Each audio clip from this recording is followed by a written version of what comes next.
Hello అండి. కోడిగుడ్డు ఇంట్రోయల్ curry ఎంతమందికి ఇష్టం? నాకు చెప్తుంటేనే నోట్లో నీళ్ళు ఊరుతున్నాయి, అంత ఇష్టం అండి.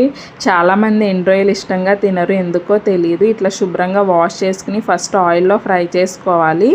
ఇంకా ఇక్కడ చూపించే విధంగా ఫ్రై అయిన తర్వాత ఆనియన్, పచ్చిమిర్చి, కరివేపాకు కూడా యాడ్ చేసుకుని తగినంత ఉప్పు యాడ్ చేసుకుని మూత పెట్టి మగ్గనివ్వాలి.